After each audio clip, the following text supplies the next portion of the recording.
Welcome back to another road trip about my quarantine experience in Oxford Suites, Makati. And about sa quarantine, no outside food delivery tayo. Any forms of food coming from the out, especially yung mga fast food, bawal. Especially rin yung mga kamag-anak natin na pupunta, bawal po yan. Giving you items or things, kahit kayo rin, bawal din kayo maglabas ng gamit para ibigay sa kanila. So, meaning walang pupuntang kamag-anak, bawal po yan. You will have your OSS code or tinatawag natin one-stop shop code to be presented on the day of your swab test. Kukunin niya sa inyo ng mga Philippine Coast Guard swabbers natin. 5 checklist. Yung 5 checklist na yan, kailangan ma-check yan. Diyan ninyo matatrack yung swab ninyo kung saan na siya. Nasa laboratory na ba, releasing na ba, etc. Mababasa nyo naman. Kapag green ang kulay, after 48 hours, it means you are negative. So, you will expect to see this kung negative sa cellphone ninyo upon verification. And then, pag click nyo yan, lalabas naman ang inyong negative quarantine certificate na ganitong itsura. Screenshot nyo ulit yan. And yung mga Visayas Mindanao natin, ipapahatid ko kayo sa Terminal 2, airplane kayo, Visayas Mindanao. Luzon naman, ipapahatid ko naman kayo sa PIDX.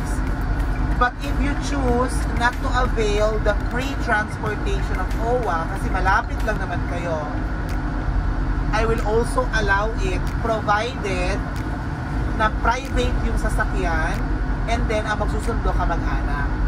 Alright? On the 10th day din. Kasabay din ng bus.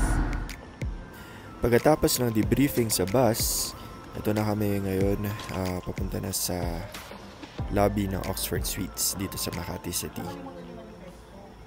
Check nila yung passport nyo, tapos temperature, tapos iba-iba pang mga checks and registration.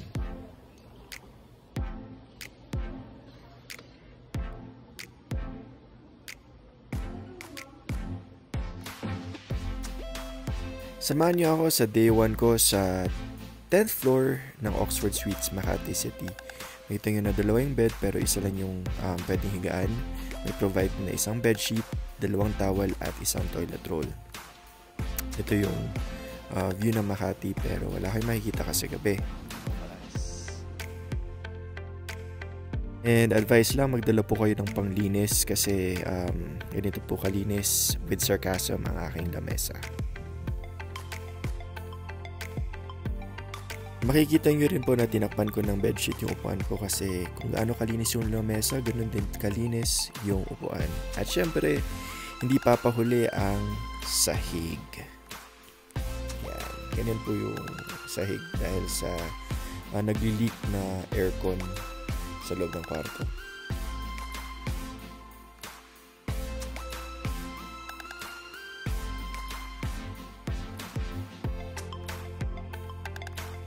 Fortunately, hindi pa na basa yung balikbayan box ko na nakita nyo kahit nasa basang sahig siya.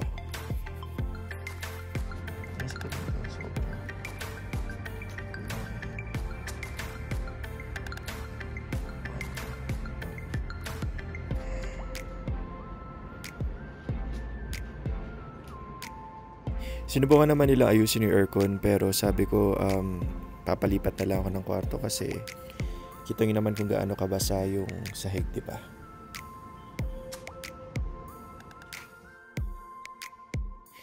Welcome sa aking bagong kwarto dito sa 9th floor.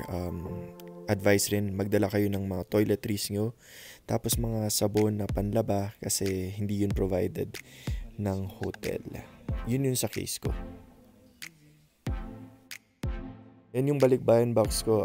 Nilagay ko siya dyan para kahit papaano matayo kasi nabasa pala siya ng konti. At dahil maswerte ako, hindi na naman gumagana ang aircon.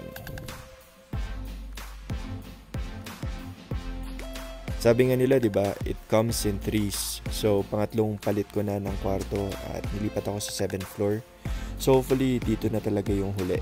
Ito yung view ko. Actually, wala ka namang makikita. So, good luck na lang sa akin.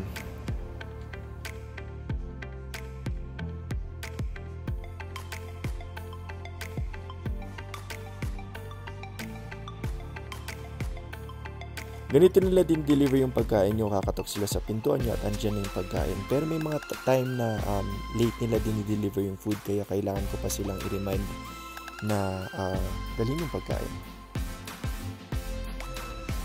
9:50. Labas na po.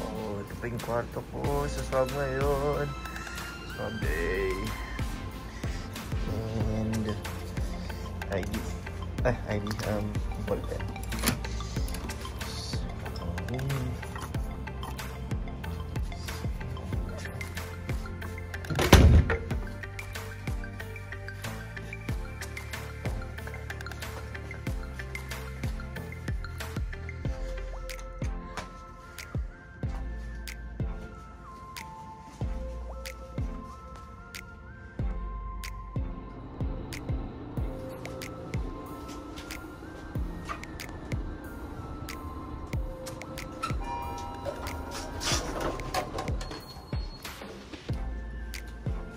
Sir. Maging proactive rin kayo at i-check yung time kasi around 9 o'clock hindi pa sila nagde-deliver ng pagkain ko sa swab day, and at the same time wala pa ako na-receive na instructions regarding sa swab. So tinawagan ko sila at nagulat na lang ako na nakalimutan pala nila akong i-inform.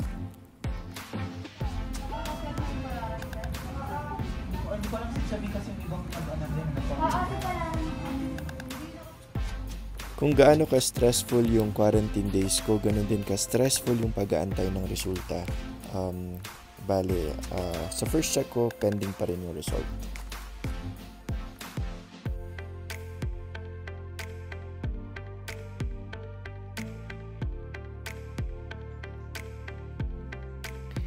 Ito na yung pinaka-aantay ng lahat, ang result ng swab test nyo. So ilalagay nyo ulit yung OSS code nyo at pagka-click nyo sa green button, lalabas na yung certificate.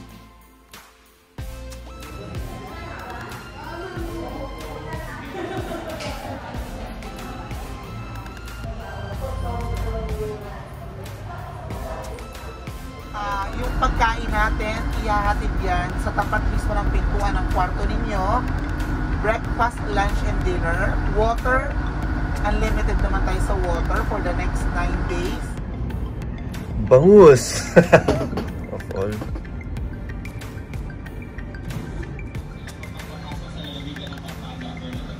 Maraming salamat sa iyo.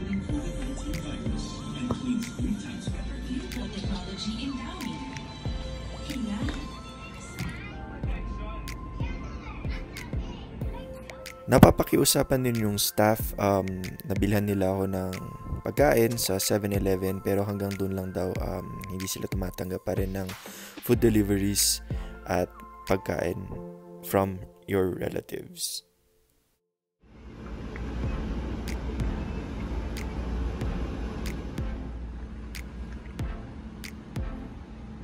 Chicken, chips, rice.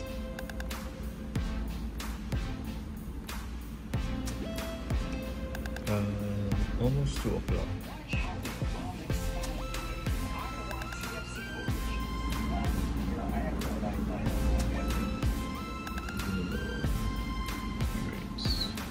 It's Friday. And honestly, I have to get out of the house. My dad and Shannon are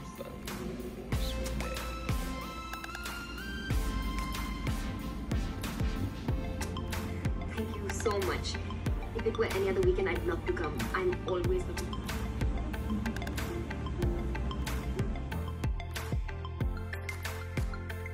Maraming salamat pa rin po sa OWWA sa pagbibigay ng free transportation, free hotel accommodation, free meals, at ganoon din po yung free swab test. Malaking tulong po yun sa mga balikbayan na katulad ko.